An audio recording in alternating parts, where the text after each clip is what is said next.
Smart automation, better business. Learn how to optimize your business with Solved. Hello, my name is Devyn Smith, an automation consultant here at Solved.cloud, also one of our CPQ experts. Today I'm going to show you how you can put some custom functionality in your CPQ org so that you can bypass specific product validation rules for only specific quotes based on requirements or adjustments that you have to make to that specific quote itself. This would also work for other types of product rules or most likely even price rules, but we'll focus today on those product validation rules. Awesome. So it may sound a little complex, but it's actually pretty simple. I'll just show you how it works real quick. I have this test quote that we have up, so I'm going to go to edit lines and just show you kind of the validation rules that we have on here right now. If I were to, essentially what we had to do was delete 2 of these children, right? So there's usually a validation rule that's requiring those for the parent, and I know that you can do that via the product option, right, and require those. But for this demonstration, we've just set up some test rules that you may need. These are quote scoped, so it would work between bundles, etc. So essentially we had to delete a couple of those quote lines, but now if we try to save it, right, it's telling us we need them.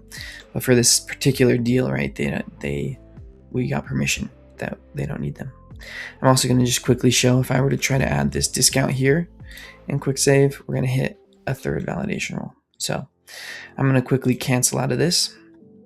Obviously, I've already saved it to the quote, but just so I can show you how this bypass works, we have 2, test product A, test product B. Again, you can name these whatever you'd like. The shorter usually the better, more concise you can be, the better it will be. So we'll go to edit lines now, and I'll try to add that discount, and we'll quick save it, and you can see now we're only getting that discount. And again, this is only for this specific quote because we put these bypass on here. So now those 2 product rules aren't going to trigger. So I'm going to quickly show you kind of how that works. We'll go here to setup. We'll go to the object manager. The first thing you need to set up is here in the quote object. We have that multi-select pick list that you can select the bypass rule selections.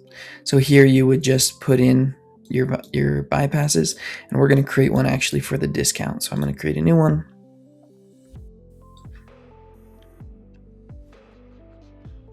We'll just name it discount bypass for now. So you can see it's there, and actually I'm going to, it'll make it a little bit simpler too if we actually don't have spaces, so I'm going to remove those.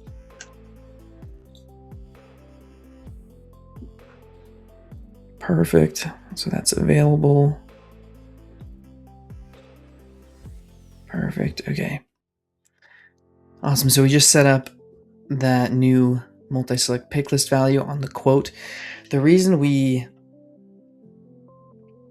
now essentially what we're going to do is I'm going to show you the next layer that you need to add, which is on the quote line object. Essentially, to make it easy to have that multi-select pick list, the CPQ data and specifically like the rules won't be able to read that multi-select pick list, but for UI and UX purposes, that's what we wanted to provide on the quote for the end user and the support rep working on these potential cases, right, that come through, or who's implementing the bypass for a sales rep, because we didn't give them permission to actually just bypass whatever they wanted. We wanted to have that multi-select pick list, but to be able to see it in our variables and in our rules as well as on product scope rules, we come here on the quote line in the fields and relationships. We're also going to add a bypass here, which is going to be a formula, which will be able to essentially return specific values that we can then look at in our variables with a contains operator for that specific product rule. So essentially your values should line up per product rule that you want to bypass. So what we're going to do is we're going to edit this, and we're just going to add a new line. The one thing you'll need to be careful with here is if this formula gets too long, you may run into issues. You can also just have like a long text field and you can populate that via a different form of automation. If you aren't going to have to bypass too many, this should work fine. So we'll check that syntax and we will save that. Awesome. And I just realized that I had put this as bypass, not rule. So I'm going to quickly change that.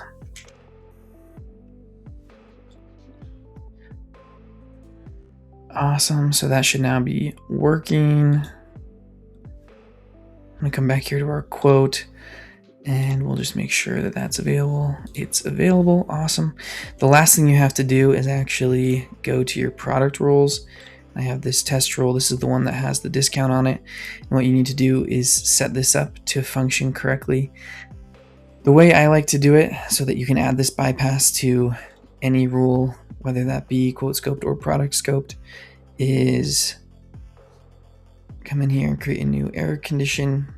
We're going to have this equal value of 0. And essentially what we're going to do is create a new summary variable. So you can see I've already created one for the bypass product A. Essentially what we'll do is, I'll just name this the same thing, discount bypass. We'll do a count of quantity of the quote lines where the filter value is bypass rules contains discount bypass. We'll save that. Essentially, even if it's product scoped, it will be able to summarize all of the quote lines on your quote so that you're not missing something. If you're configuring something in product scoped, it will behave consistently no matter which kind of product rule you're doing. And then this will only trigger when that bypass is equal to 0, right? So as soon as we add that bypass, it won't trigger anymore.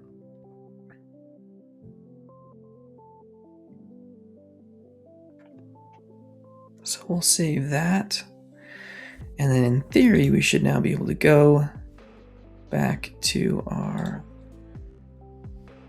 let me go back so we're getting the right quote. Back to our quote here, and we'll quickly edit lines and just make sure that it's still triggering right now, right? So we'll try to quick save it. Won't let us. We'll cancel this. We'll add in our bypass. We'll save that.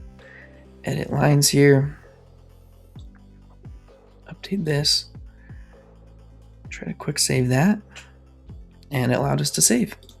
So that's how you can bypass it. You can adjust this also in quite a few ways to apply to different scenarios or apply in a more overarching manner, etc. And yeah, we found it definitely helped our customer especially avoid cases that were coming in from their sales reps, because now they can enable things that were given permission to be deleted or things that may produce validation errors that the sales reps have already gotten permission to do. They can now bypass the rule so that those sales reps, without being able to bypass it themselves, can then continue working on their quotes without hitting a bunch of validation errors. So super helpful, saved their sales team as well as their support team a ton of time. Thanks for watching this video. If you have any questions, leave them in the comments. We'd be happy to help review a use case or anything that you might need in relation to the functionality I just showed. Also check out our other videos and our website on how you can further automate your business and keep pushing forward in this new AI digital age. Thanks. Thank you so much for watching. We can't wait to help you automate your business. Please like, comment, or subscribe for more.